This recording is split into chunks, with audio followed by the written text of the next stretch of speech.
우리 함께 주님 찬양하겠습니다. 찬송가 83장으로 주님께 찬양합니다.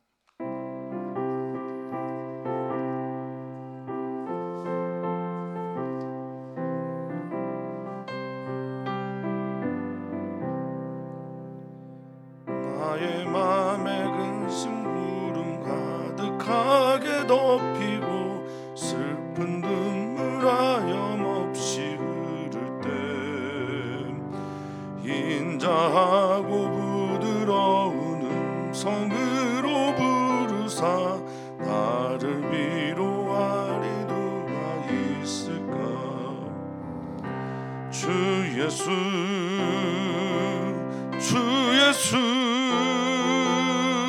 주 예수밖에 누가 있으랴.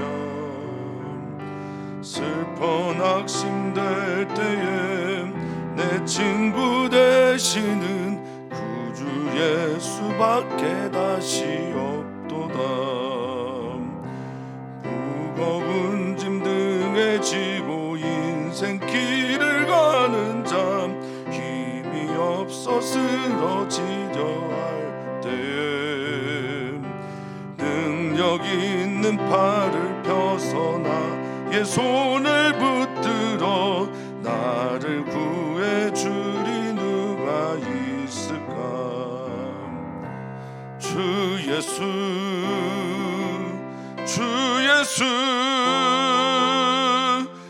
예수밖에 누가 있으랴. 슬퍼 낙심될 때에 내 친구 되시는 구주 예수밖에 다시 없도다. 지은 죄를 돌아보니 부끄럽고 괴로워 자나깨나 맘에 펴 없을 때 주한 죄인 용납하시고 품에 안아주시고 깨끗하게 하시리가 누굴까. 주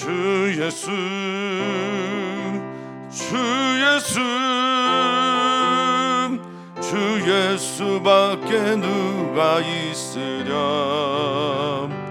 슬퍼 낙심될 때에 내 친구 되시는 구주 예수밖에 다시 없도다. 요단강을 건너가서 지온성을 향할 때 나와 항상 동행하 누굴까.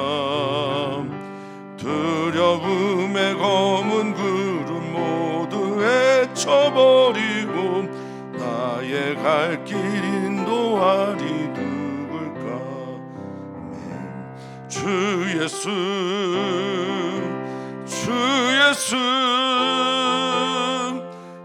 예수밖에 누가 있으랴.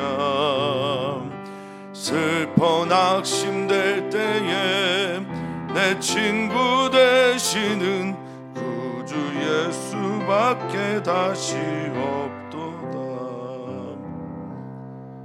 아멘. 아멘. 주님, 우리는 주님의 구원을 바라고 주님의 구원을 바라고 주님의 구원이 이루어져서 변화되기를 소망합니다. 이길 수 없었던 문제 앞에서 이기게 하시고 건너갈 수 없는 광과 광야를 주님의 은혜로 건너게 하시는 주님의 구원과 그 변화의 사건이 우리 안에 있기를 간절히 소망합니다. 성령을 받은 사람들, 주님의 은혜로 구원받은 사람들, 그리스도 예수 안에서 새로운 피조물이 되는 사람들임을 믿습니다.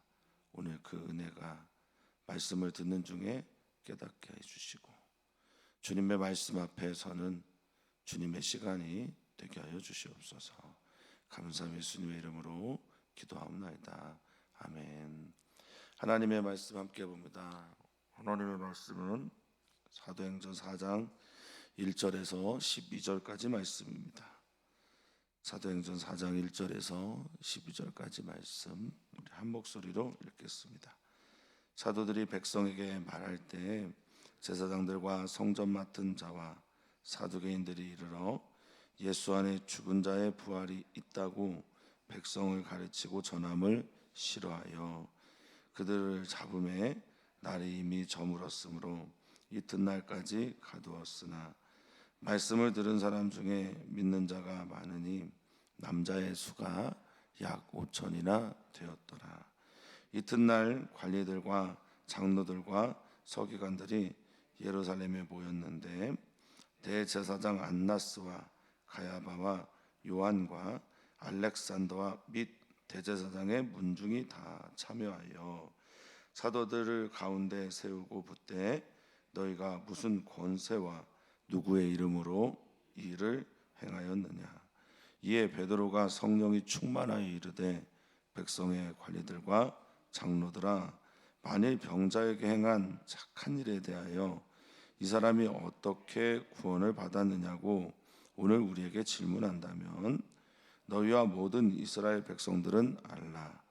너희가 십자가에 못 박고 하나님이 죽은 자 가운데서 살리신 나사렛 예수 그리스도의 이름으로 이 사람이 건강하게 되어 너희 앞에 섰느니라. 이 예수는 너희 건축자들의 버린 돌로서 집 모퉁이의 머릿돌이 되었느니라. 다른 이로서는 구원을 받을 수 없나니 천하 사람 중에 구원받을 만한 다른 이름을 우리에게 주신 일이 없음이라 하였더라. 아멘. 아멘.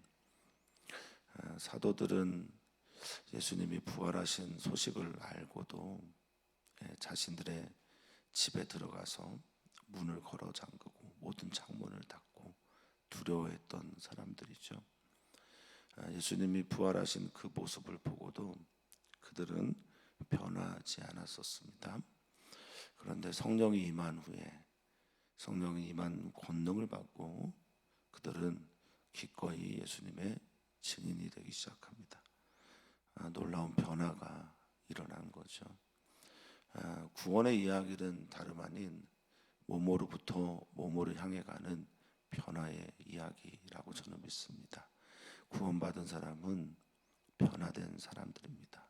성령이 임한 이들은 변화되어서 두려움이 없이 관리들 앞에 그들이 무서워했던 자신들을 찾지도 않았는데 두려워서 숨었던 그들인데 그들이 정말 무서워하고 두려워했던 관리들과 제사장 아마 산헤드린이라고 하는 70인의 유대인들의 법과 문화와 종교를 관장하는 그런 기관 앞에서도 당당하게 서 있는 것을 보게 됩니다.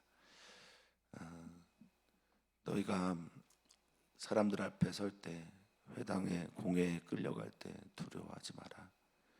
주님께서 말씀하셨습니다. 말하게 하시는 이는 너희가 아니다.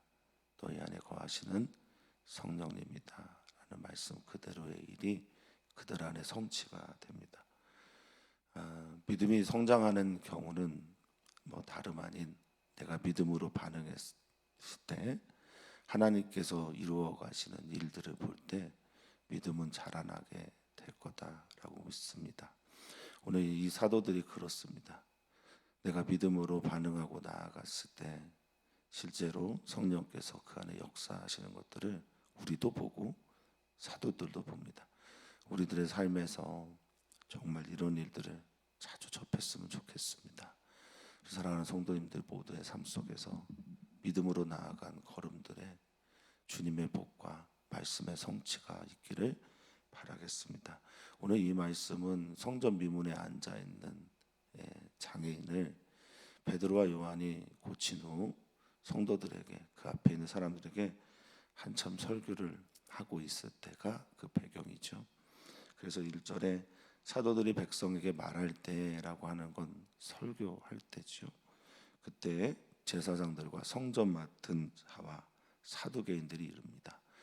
사두개인들이 성전의 관리자라면 아마도 성전을 맡은 자라는 말은 성전의 경비대장들을 말할 겁니다. 제사장 그룹에서 관리하는 사설 경비대장을 말하는 것으로 보기도 하고 어쨌든 성전을 맡아서 치안을 유지하는 사람들이라고 이해하시면 될 것 같습니다. 제사장들과 이렇게 그들에게 다가와서 말을 합니다. 그들이 가르치는 내용을 누가는 이렇게 정리를 했어요. 예수 안에 죽은 자의 부활이 있다. 저는 이 말이 참 좋습니다. 예수님 안에 죽은 자의 부활이 있다.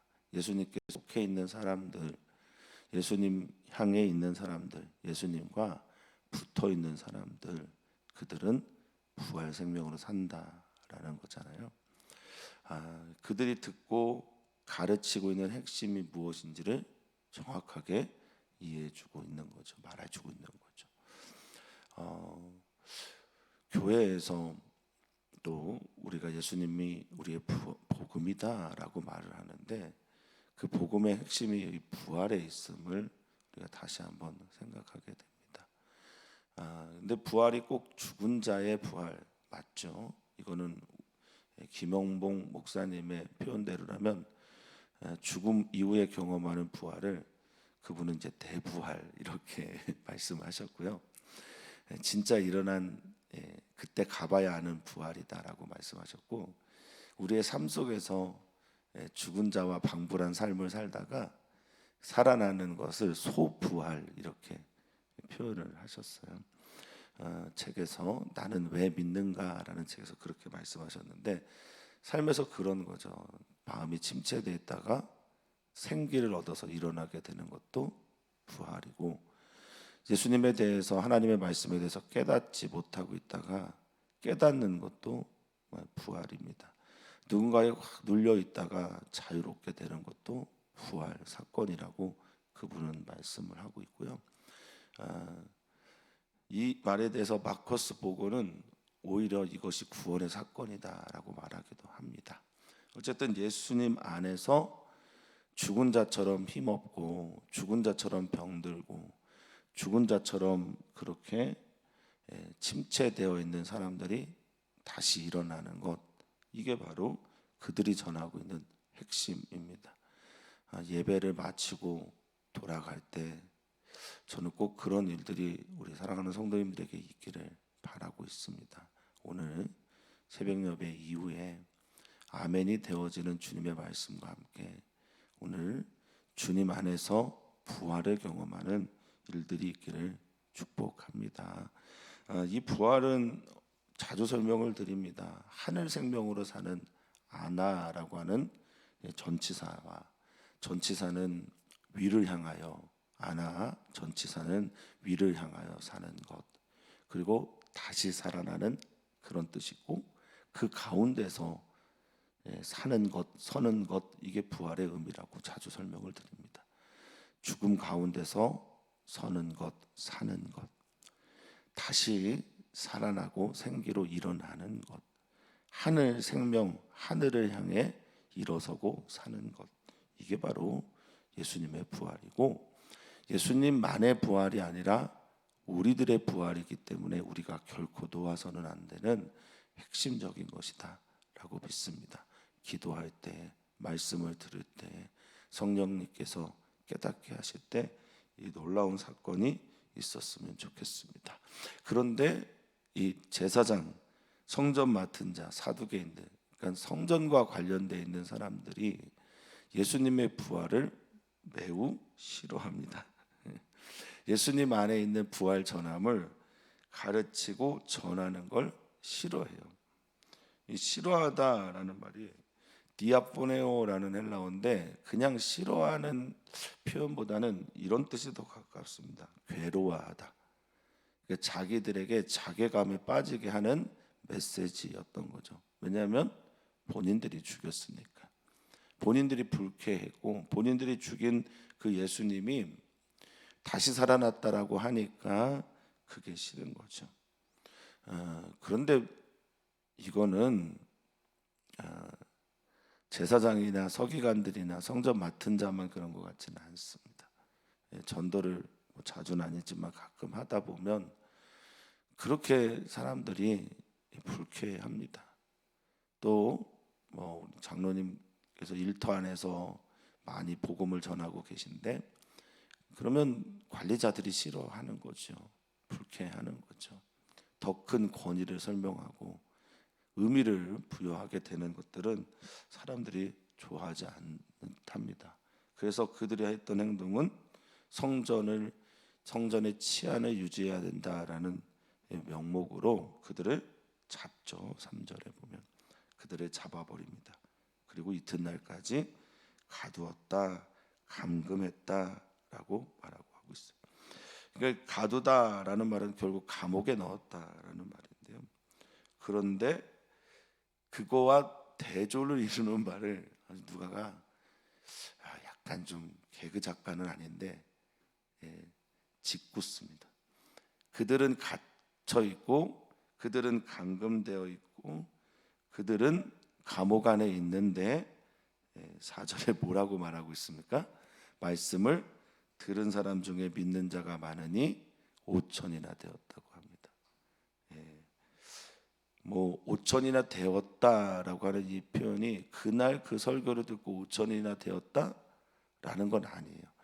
누가가 3천이나 더하였다, 또 여기 5천이나 되었다라고 하는 표현을 완료 형태로 씁니다. 그러니까 점점 늘어나서 그날의 결과로 5천 명이 회심했다라는 뜻으로 쓰인 거고요.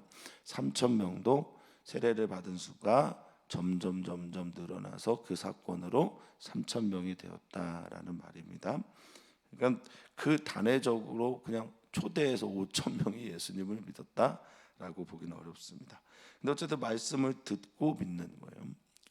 베드로와 요한이 기적을 일으켰는데 기적을 일으킨 것이 중요한 게 아니라 기적보다 더 중요하게 주목해야 될 것은 말씀을 듣고 믿는 거다라는 겁니다. 제가 보는 기적은 병이 낫는 기적보다 말씀을 듣고 믿는 게 훨씬 더 큰 의미 있는 기적이라고 믿습니다. 그러니까 우리 성도님들이 기적 없이 하나님의 말씀을 듣고 믿으셨다, 나의 첫 출발은 그랬다라고 하면 그건 기적 중에 기적입니다. 표적을 보고 믿는 것보다 그냥 말씀 듣고 믿는 게 훨씬 더 가치가 있는 건 아닌가 싶습니다.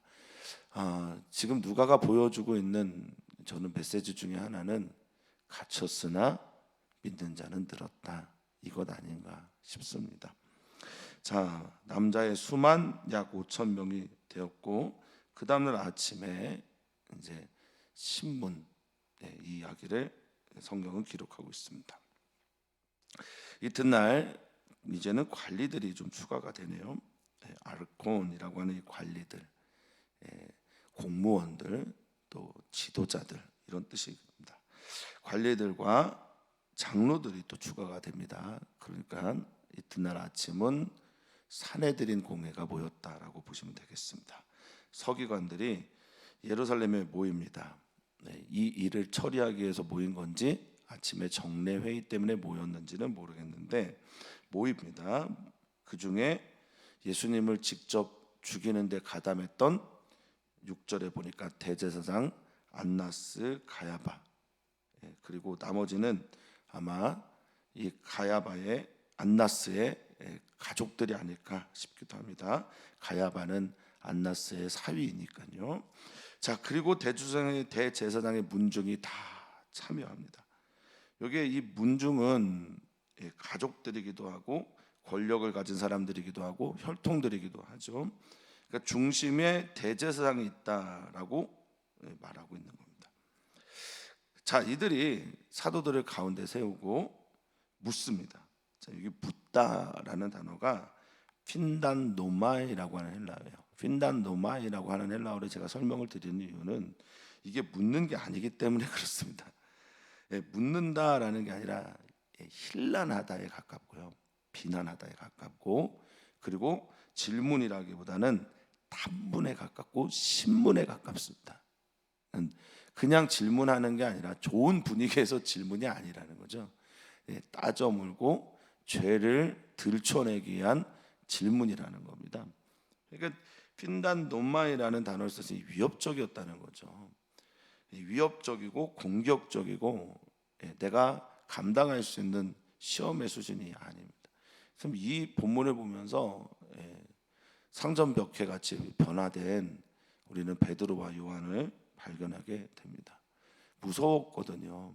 그리고 심지어 베드로는 불과 몇 달 전에 보면 예수님이 십자가에 돌아가실 때 어떻게 하셨습니까? 3번이나 대제사장의, 지금 대제사장 그룹 앞에 있는데 대제사장의 뜰에서 대제사장의 종들 앞에서도 예수님을 나의 주님입니다라고 당당하게 고백하지 못했던 사람이 베드로예요. 그런데 지금 누구 앞에 있습니까? 예수님처럼 대제사장들 앞에 서 있는 거예요. 누가는 이 변화를 성도들에게 보여주고 싶었을 거라 저는 믿습니다. 저는 이 변화가 우리 교회 안에 성도님들에게 있기를 간절히 바랍니다. 성령님 임하시고 부활의 사건이 되게 그냥 상상의 이야기가 아니라 실제의 이야기가 되어서 그렇게 변화되는 일이 있기를 바랍니다. 누가는 이 변화를 이렇게 설명하고 싶었습니다. 누구의 이름으로 이 일을 행했냐라고 하는 힐난과 질문, 누구의 권세로 이 일을 행했냐라고 하는 탐문, 누구의 권세로 이 일을 행했냐라고 하는 힐난의 비난의 말 앞에서 누가는 이렇게 말합니다. 누가가 주목하고 있는 베드로의 변화는 바로 이것입니다. 8절, 이에 베드로가 성령이 충만하여 라고 말하고 있습니다. 성령이 충만하여. 우리도 성령이 충만해서 우리의 일들을 감당했으면 좋겠습니다. 누군가를 사랑하지 못할 때 내가 충만해서 사랑하지 못하는 거잖아요. 누군가를 사랑하지 못할 때, 존중하지 못할 때 하나님의 형상으로 그가 보이지 않는다는 뜻 아니겠어요? 내가 보고자 하는 눈으로 가득하면 누군가를 사랑하고 그의 시선, 그를 향한 시선이 하나님의 형상으로 그를 바라보지 못하게 한단 말이죠. 또 어떤 일들, 장애물들이 있을 때, 특히나 이제 골리앗 같은 문제들이 우리 앞에 참 많지 않습니까? 골리앗 같은 문제들이 있을 때 하나님의 시선으로 골리앗을 바라보면 그는 그저 아무것도 아닌 장애물이 불과할 텐데 나의 디딤돌이 되고 나의 방해물이 아니라 이 일로 인해서 하나님께 더 가까이 가는 일이 될 텐데, 그래서 저는 다윗이 골리앗을 향해 걸어가는 게 골리앗을 향해 걸어가는 게 아니라 하나님을 향해 걸어가는 걸음이라고 가끔 말씀을 드리거든요. 그러니까 골리앗이 나의 앞에 서서 나를 막아서는 그런 존재가 아니라 하나님을 드러내는 바로 그 사람이다라는 마음으로 걸어가게 되었다라고 생각을 하는데, 베드로도 지금 그렇습니다. 성령이 충만하여 이렇게 말하고 있죠. 이 충만하다라고 하는 단어를 조금만 살펴보면요, 헬라어로는 플레도라는 단어입니다. 그런데 이 플레도라는 단어가 일단 기본적으로는 충만이다라는 단어니까 채워지다라는 뜻이잖아요. 근데 여기에 또 하나의 중요한 뜻이 있습니다. 이게 뭐냐면 성령 충만의 진짜 의미는 이거다라고 말해주고 있는 것 같은데, 영향을 끼치다라는 겁니다. 그러니까 성령님께서 나를 다스리고 있는 거예요. 성령님께서 내게 영향을 끼치셔서 성령님의 영향 아래에 내가 있는 거예요. 성령님의 지배 아래에 내가 있는 겁니다. 그러니까 지금 베드로가 말하는 게 아니라 성령님께서 말씀하시는 것처럼 말한다는 거예요. 이건 우리에게 너무나 중요합니다. 저는 우리 사랑하는 성도님들의 삶에서 결정하시는 모든 것들이 성령님께서 영향을 주어서 결정하셨으면 좋겠어요. 기도하는 모든 것들이 성령님께서 영향을 주셔서 기도했으면 좋겠어요. 다음 세대의 성경학교와 수련회와 또 청년 제자교회가 준비하고 있는 연합수련회, 이 모든 다음 세대의 이 여름 행사 가운데 성령님이 선생님들에게 영향을 주고 성령님께서 메신저들에게 영향을 주시고 성령님께서 그 안에 깊이 들어오셔서 우리들을 다스려 주셨으면 좋겠습니다. 저는 이것을 기도합니다. 우리 사랑하는 성도님들, 영상을 통해 예배하는 성도님들이든 여기 현장에서 예배하는 분들이든 오늘 성령이 충만한 사건이 우리 사랑하는 다음 세대 친구들에게 있기를 기도해 주셨으면 좋겠고, 또 우리 선생님들에게, 지도자들에게, 메신저들에게 있었으면 좋겠습니다. 그래서 이제 대답합니다. 관리들과 장로들아, 네가 지금 우리에게 물어본 거냐? 뭐에 대해서 물어본 거냐? 병자에게 행한 이 착한 일에 대하여 이 사람이 어떻게 고침받았냐, 구원받았냐라고 묻는 거냐? 이렇게 대답을 합니다. 이 착한 일, 선을 행한 일, 이게 마치 예수님이 안식일에 병자를 고친 것과 같은 그런 선한 일, 착한 일, 유익이 되는 일, 친절한 일, 이 일이 일어난 사건에 대해서 어떻게 이 사람이 구원을 받았냐고 묻는 거냐? 나는 너희 모든 사람들에게 확실하게 알려주고 싶다. 10절입니다. 너희와 모든 이스라엘 백성들은 알아라. 이 메시지가 3장에서 베드로가, 또 2장에서 베드로가 설교하면서 했던 것처럼 정확하게 그들에게 찌릅니다. 그리고 너희가 똑같은 내용을 설명합니다. 너희가 십자가에 못 박고 하나님이 죽은 자 가운데서 살리신 나사렛 예수 그리스도의 이름으로 이 사람이 건강하게 되어 너희 앞에 섰다라고 선언합니다. 너희가 죽였다, 너희가 찔렀다, 너희가 십자가에 못 박았다, 너희가 빌라도에게 내어주었다라는 선언을 합니다. 앞에 있는 메시지를 들었을 때 사람들은 어땠습니까? 마음에 찔려서, 깊이 찔려서 형제들아 우리가 어찌할꼬 어떻게 해야 구원을 받냐라고 물었는데 이 사람들은 그러지 않지요. 결과는 내일 나오게 될 겁니다. 예수 그리스도의 이름으로 이 사람이 건강하게 되었다. 저는 이게 우리가 경험해야 되는 예수 안에 있는 작은 부활의 사건이라고 믿습니다. 예수 그리스도의 이름으로 우리가 병들어 있고 예수 그리스도의 이름으로 우리가 침체되어 있을 때 예수 그리스도 이름, 예수 그리스도 안에서 붙들고 그 병듦과 침체와 눌림과 눈 감김과 눈 뜨지 못한 이 모든 것들에서 구원을 얻는 것, 저는 이게 우리가 오늘 경험해야 될 작은 부활이라고 믿습니다. 예수님과 함께인데요, 예수님 안에 있는데요, 예수님이 나와 함께 하시고 나와 동행하시는데요, 이것으로 오늘 승리의 깃발을 들고 꽂고 나가시기를 주님의 이름으로 축복합니다. 알아야 됩니다. 알아야 됩니다. 들려야 합니다. 그리고 믿어야 합니다. 자, 근데 10절에 이 알다라고 하는 이 단어는 그노스토스라고 하는 헬라어인데 신적인 깨달음일 때 이 말을 많이 써요. 너는 반드시 하나님의 영의 감동이 된 깨달음이 있어야 한다라는 말을 하고 있는 거죠. 너희 수준으로는 알 수 없어, 이런 말입니다. 너희의 방식으로는 이것이 너희의 진리가 될 수 없어 라는 말입니다. 하나님의 말씀이 오늘 우리에게 들려오는데 정말 하나님의 방식으로 내게 아멘 되어지고 하나님의 그 능력이 함께 덧입혀지는 사건이 있기를 바라겠습니다. 자, 이 예수님은 너희가 건축자의 버린 돌처럼 버린 사람이야. 그런데 모퉁이 돌이 됐어. 모퉁이에서 머릿돌이 되었어 라고 말합니다. 시편에 있는 말씀을 인용한 건데, 보통 성전을 짓다 보면 저 모퉁이부터 지어요. 성전은 돌로 지었지 않습니까? 그러니까 성전의 그 모서리에 있는 돌은 기역자 모양의 돌을 찾아와야 합니다. 그게 기초석이 되거든요. 근데 기역자 모양의 돌을 좋아하지 않잖아요. 보통 많이 안 쓰지 않습니까? 그래서 그걸 알아보지 못한 사람들은 그 돌을 쓸모없는 돌이라고 버립니다.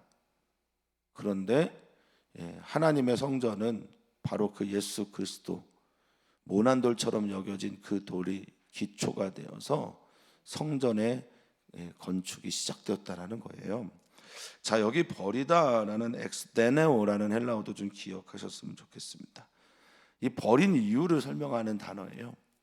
버린 이유가 업신여겼기 때문입니다. 그래서 엑스데네오라는 말이 업신여기다, 멸시하다, 멸시하여 거절하다, 멸시 때문에 박해하다라는 뜻을 가지고 있어요. 그러니까 너희가 예수님을 업신여겼다. 너희가 건축자의 버린돌처럼 예수님을 그렇게 멸시했다. 그래서 버리게 되었다라고 설명하고 있는 겁니다. 예수님, 우리의 사랑이 되시는 예수님인데 정말 죽을 때까지 어떤 경우에도 예수님을 버리지 않고 정말로 업신여기지 않고 무시하지 않고 예수님의 길을 진리의 길이라고 믿으며 예수님 닮아가는 것이 최고의 목적이 되고 교회가 추구해야 될 절대 사명이 되는 우리가 되었으면 좋겠습니다. 그러면서 사도는 결론적으로 이런 얘기를 합니다. 12절은 우리 같이 읽었으면 좋겠어요. 다른 이로서는 구원을 받을 수 없나니 천하 사람 중에 구원을 받을 만한 다른 이름을 우리에게 주신 일이 없음이라 하였더라. 아멘. 아멘. 우리에게 유일한 구원의 이름은 예수 그리스도입니다. 주 예수, 그분이 우리의 구원자이십니다.